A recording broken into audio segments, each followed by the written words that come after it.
We are having people harvesting stover for feed or for bedding, and now they will be starting to harvest the stover for bioenergy, and that will imply a major change in how people see potassium removal and the needs for fertilization.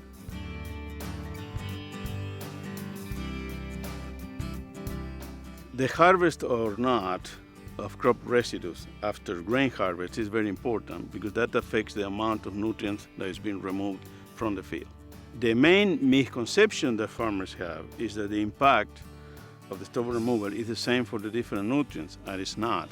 It's much more important for potassium than for the others.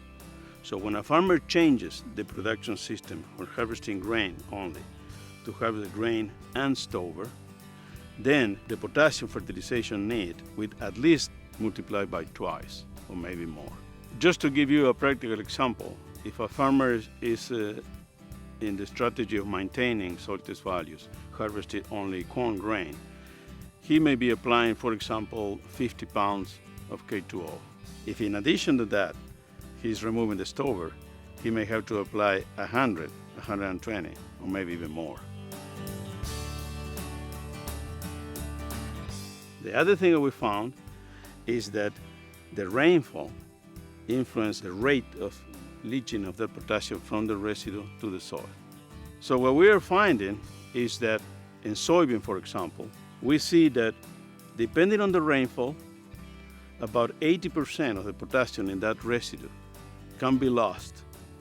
We plot how much potassium is in the plant, not in the grain, in the plant, from physiological maturity, then to the time of grain harvest, and then when the residue lays down on the ground until the following spring.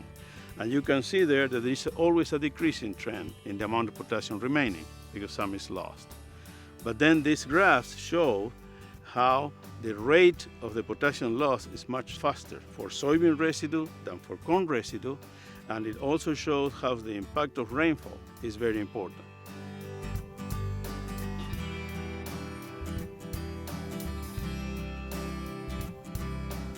Now, why this rate of potassium recycling is important for the farmer?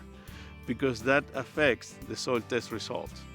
So if a farmers take the soil samples just behind the combine in late September or sample in spring, then depending on the rainfall, that will create a major difference in the soil test results. And many farmers are still applying the maintenance rate that they used to apply 20 years ago. So they need to recognize that there is no magic, that with higher yields, with stover removal, there is more nutrient removal, especially potassium, and that the fertilizer needs of potassium will increase, and they have to watch that very carefully.